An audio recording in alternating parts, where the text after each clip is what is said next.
Bismillahirrahmanirrahim. Assalamualaikum warahmatullahi wabarakatuh.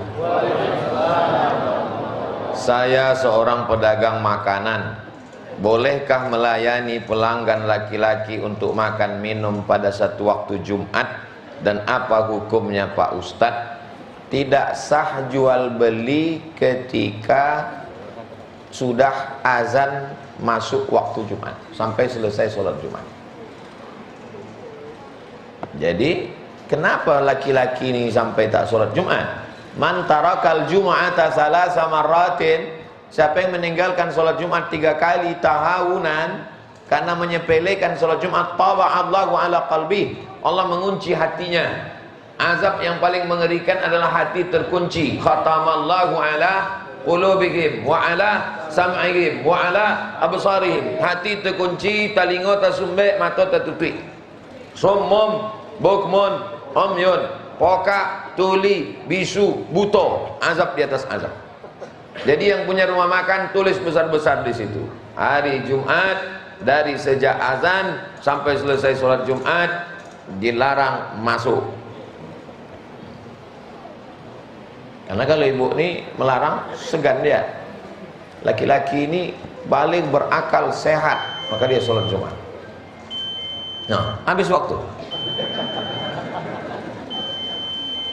Allah lebih dekat dari urat nadi dan napas kita.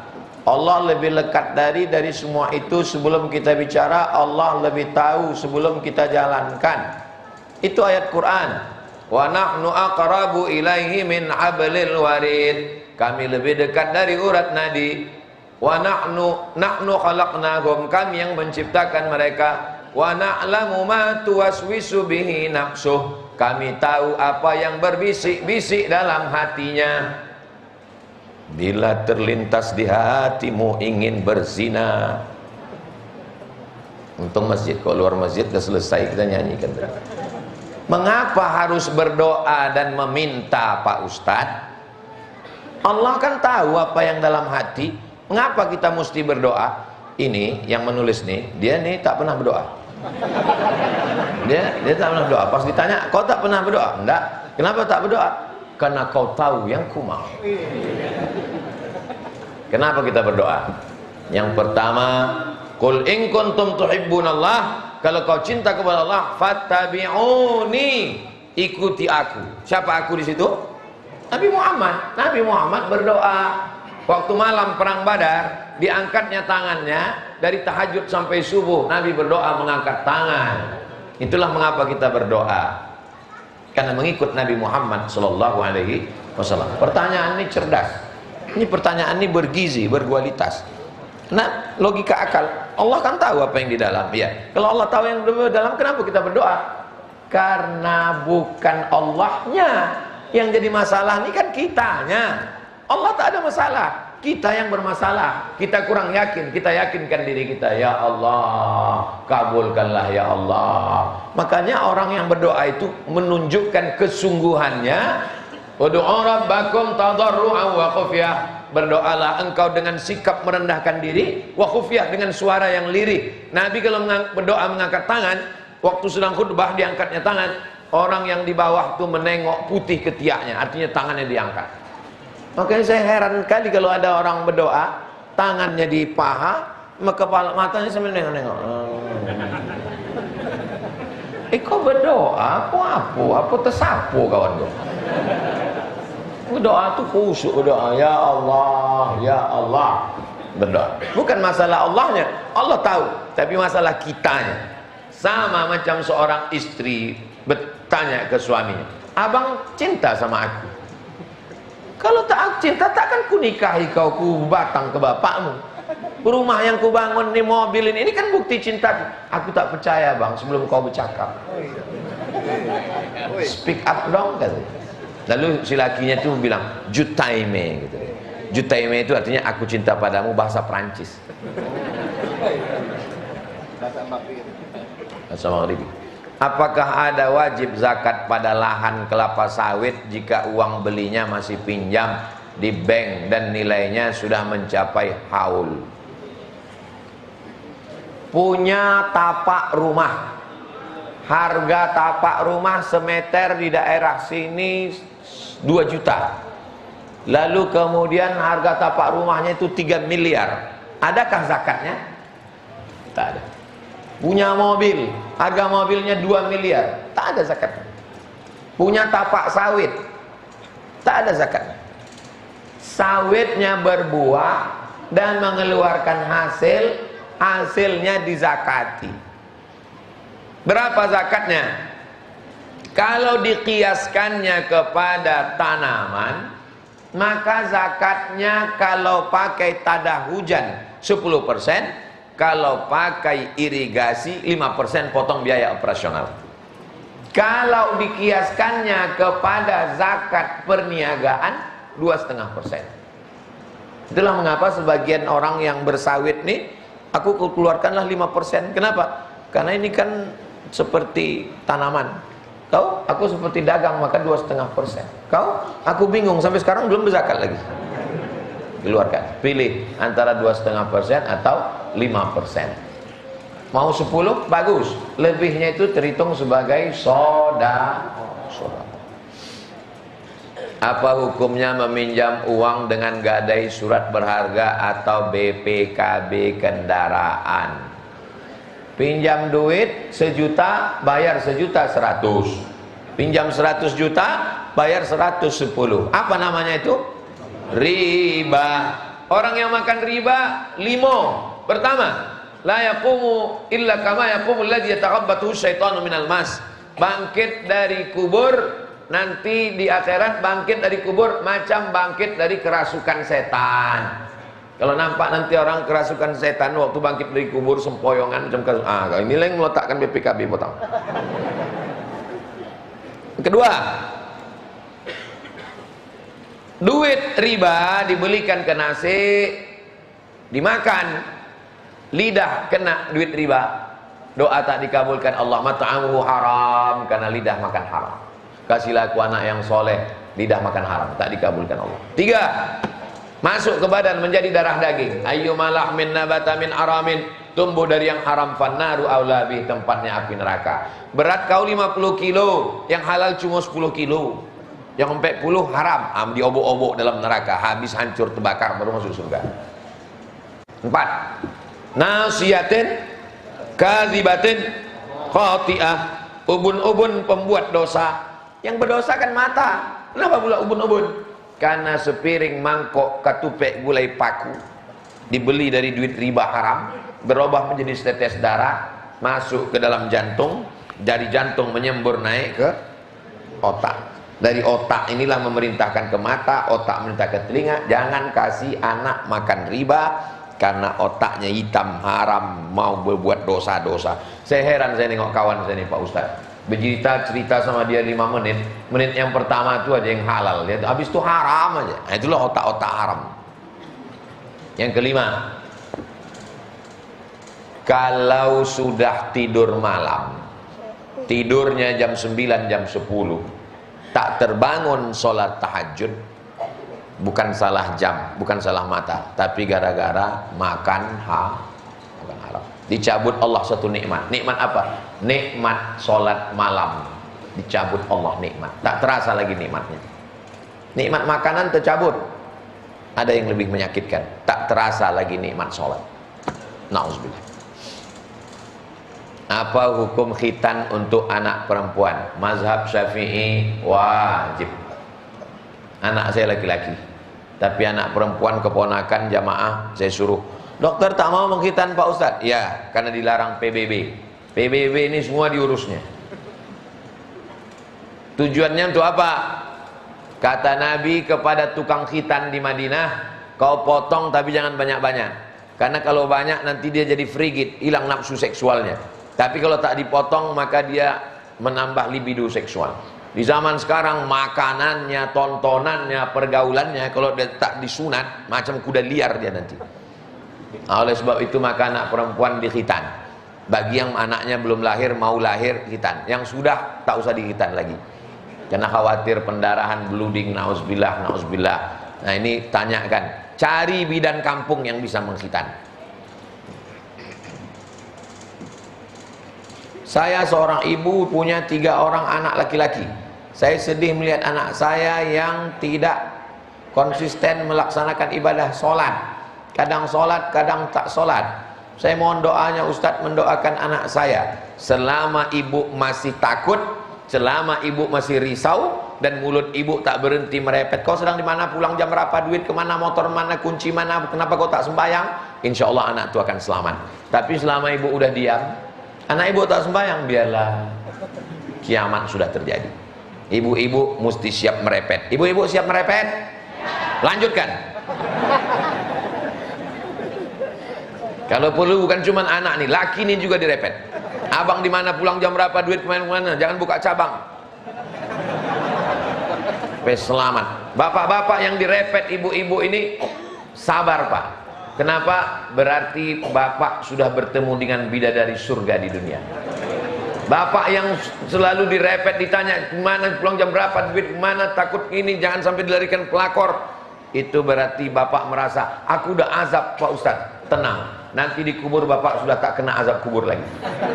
Pas mau diazab malaikat, kata malaikat, yang ikut ndak usah, nyolah azab banari. Ibu siap merepet? Lanjutkan. Demi untuk keselamatan bapak-bapak dan anak-anak muda kita ini. Harapan terakhir tinggal ibu lagi Bu. Tinggal ibu lagi Bu. Ustadz-ustadz pengajian cuman sebulan sekali, seminggu sekali. Pengajian ibu lah, pagi, siang, malam ibu doakan. Ibu tahajud malam, bacakan Al-Fatihah. Idza aradta hajatan, kata Imam Atha dalam kitab Ad-Durrul Mansur fi Tafsir bil Ma'sur. Idza aradta hajatan, kalau kau ada hajat, faqra bi Fatihatil kitab, baca Al-Fatihah. Tuqadha insyaallah, maka hajatmu ditunaikan Allah. Ya Allah, barakat surat Al-Fatihah ini, bukakan pintu hati anakku supaya dia sembahyang, supaya dia ngapal Quran, supaya hatinya lembut, berbakti pada orang tua. Mak saya dulu membacakan tiap malam. Berapa kali mak saya membacakan Al-Fatihah untuk saya? 100 kali. Dia asal bangun jam 2 malam, baca Quran, tahajud, zikir sampai azan subuh. Begitu dia tiap malam. Sampai malam meninggalnya pun begitu. Tahajud, saya tanya, waktu itu saya sedang di Madura, saya tanya makcik yang tidur sama dia, macam mana makcik mak saya itu waktu malam tuh? Biasa, macam biasa, bangun dia jam 2, dia baca Quran, dia tahajud, dia berzikir, habis itu ditontonnya video kau. Habis ditontonnya, pergi dia ke kamar mandi, mau berwuduk sembahyang subuh, sakit kepalanya, meninggal. Sesuai dengan doa dia. Waktu saya bawa menjenguk pasien di rumah sakit, ada sebulan sampai mengelupas orang kulit belakangnya, kata dia, aku kalau bisa tak usahlah pakai sakit, karena aku tak ada anak betino, kalian berdua jantan, tak terurus kalian aku nanti. Aku ingin habis mandi bersih, matilah aku ndaknya, tak pakai sakit-sakit. Dikabulkan Allah doa. Doa ibu luar biasa. Doa ibu luar biasa, doa ibu luar biasa. Doakan anak-anak ibu. Saya berjumpa dengan bapak-bapak pecandu narkoba. BNN tak mempan, polisi tak mempan, apa pun tak mempan. Akhirnya maknya pergi ke Makkah, dimasukkannya air zam-zam dalam dirigen, 7 putaran.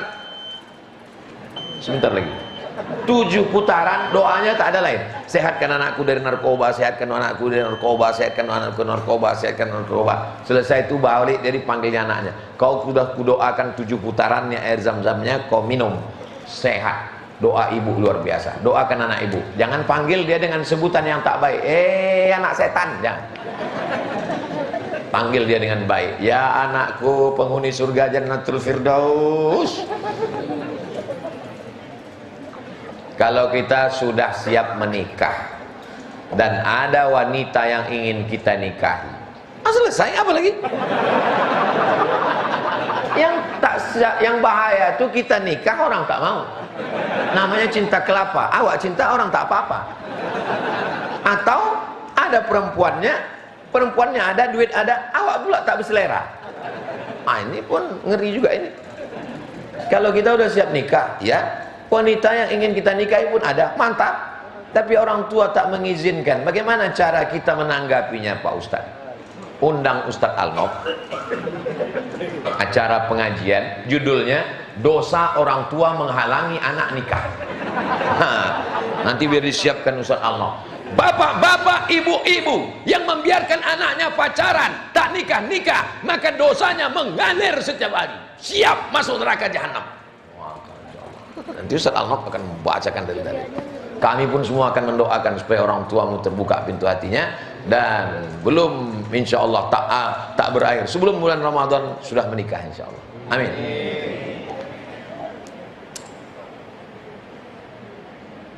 Ada simpanan emas sudah lama. Pertama disimpan sudah dikeluarkan zakatnya. Bagaimana selanjutnya Pak Ustaz? Batasnya 85 gram. Ingat, 85, 85, 85, 85, 85, 85. Jangan keluar dari sini berubah jadi 58. Kapan emas itu mencapai 85 gram? Emas saya 85 gram tanggal 1 Rajab. Oke, 1 Rajab 85 gram. Kapan baru dibayarkan zakatnya? 1 Rajab tahun depan. Dari 1 Rajab ke 1 Rajab. Kapan 85 gram? 1 Rajab. 1 Rajab tahun 1445 bayarkan zakatnya. 1 Rajab 1446. Hitung lagi. Mencapai 85 atau tidak? Mencapai. Keluarkan lagi zakatnya 2,5%. 1 Rajab 1446. Hitung lagi. Mencapai apa tak mencapai? Mencapai. Keluarkan 2,5%. 1 Rajab 1447. Mencapai apa tak mencapai? Mencapai. Sekarang saya ajarkan cemana supaya tak berzakat. Nah, begini caranya. Begitu udah mencapai 80 hompe, jual. Dah, simpan. Lah 83, jual. Seumur hidup tak berzakat. Nah, itu enaknya ngaji sama saya. Ada, tapi ingat, Allah Maha tahu. Zakat yang kau belok-belokkan, dia akan keluar dengan caranya sendiri. Diabetes meletus, jantung koroner, tulang keropos, tak ada angin, tak ada hujan, tiba-tiba sakit pinggang, waspadalah. Apa yang dimakan, apa yang dimaksud haul, bagaimana prakteknya? Membayar zakat itu mesti 1 haul. 1 Rajab ke 1 Rajab. Apa artinya? 1 haul itu setahun. Hala yahulu haulan, sampai 1 tahun. Mari hadiri haul Syekh Abdul Ghani Al-Kampari Al-Khalidi An-Naqsabandi di Batu Besue. Haul apa tuh? Memperingati setahun meninggalnya. Maka berkumpullah semua mursyid-mursyid tarekat Naqsabandiyah, termasuk yang dari Aceh, karena ulama besar Aceh namanya Syekh Mudawali mengambil tarekat Naqsabandiyah dari Syekh Abdul Ghani Al-Kampari di Batu Besue. Lalu kemudian diadakanlah haul. Apa saja isi haul itu? 5. Yang pertama baca Quran, yang kedua tausiah, yang ketiga zikir, yang keempat membacakan biografi Tuan Syekh supaya murid-muridnya kenal, yang kelima makan kenduri sebab keluarga ingin. Apakah pahala makan ini sampai? Sampai. Mana dalilnya? Saat ummi matat, makku mati, apa atasadaqu anha, kalau aku bersedekah apakah sedekahnya sampai untuk almarhumah emakku? Kata Nabi, bersedekahlah engkau. Apa sedekah yang paling bagus? Sakyul ma, air putih. Sedang air putih saja sampai, apalagi ketupek gulai paku. Sedang air putih aja sampai, apalagi asam podeh bau. Sedang sampai air putih, apalagi makanan, rendang dan lain sebagainya. Maka itu sampai. Bacaan Quran sampai. Kata Imam Nawawi dalam kitab Al-Minhaj Syarah Sahih Muslim Ibn Al-Hajjaj, waktu Nabi membelah pelepah korma ditusukkannya ke kubur, pelepah korma bertasbih, tasbih pelepah korma aja sampai, apalagi bacaan Quran orang beriman. Tausiah bagus, mengingatkan orang mati. Tapi guru kami Pak Ustadz di Saudi Arabia mengatakan tak boleh haul. Haul itu bid'ah. Itu acara sepekan memperingati Syekh Muhammad bin Abdul Wahab itu apa namanya? Memang namanya tak haul, tapi peringatan, memperingati. Itu ada museum Syekh Ibnu Utsaimin, ini penanya, ini kacamatanya, itu apa namanya? Banyak orang tak mau makan ikan. Makan ikan, Pak, saya nggak makan ikan. Tapi waktu ikan itu di blender, dicampur topung, jadi empek-empek kapal selam. Enak. Itulah ikan tuh, Bang. Paham? Jangan terjebak pada nama. Maulid tak boleh, maulid tak boleh. Tapi kenyataannya pas bulan Rabiul Awal dibacakannya Asy-Syama'il Al-Muhammadiyah. Itulah maulid itu. Jelas? Ala hazihin niyah, untuk niat yang baik-baik. Mudah-mudahan Allah memberikan rezeki, terbuka pintu hati bayar zakat, berinfak sedekah ke anak yatim, bangun masjid, keluarga kita sakinah mawaddah warahmah, anak-anak soleh dan solihah. Ala hazihin niyah, untuk niat yang baik-baik. Kau Al-Fatihah. A'udzubillahi minasyaitonirrajim. Bismillahirrahmanirrahim. Alhamdulillahirabbil alamin. Rahmanirrahim, maliki yaumiddin, iyyaka na'budu wa iyyaka nasta'in. Ihdinas siratal mustaqim, siratal ladzina an'amta 'alaihim ghairil maghdubi 'alaihim waladdallin. Amin. Allahumma shalli ala sayyidina Muhammad wa ala ali sayyidina Muhammad. Allahumma inna nas'aluka salamatan fid din wa afiyatan fil jasad wa ziyadatan fil ilmi wa barakatan fil rizqi wa taubatan qabla al maut wa rahmatan 'indal maut wa maghfiratan ba'dal maut. Allahumma hawwin 'alaina fi sakaratil maut wan najata minan nar wal 'afwa 'indal hisab. Rabbana hab lana minas shalihin. Rabbana ighfir lana dzunubana wa liwalidayna wa liabaina wa li ummahatina wa li ajdadina wa li jaddatina wa li masyayikhina wa liman hadarana. Semua yang hadir di majelis ini ampunkan dosa-dosanya ya Allah.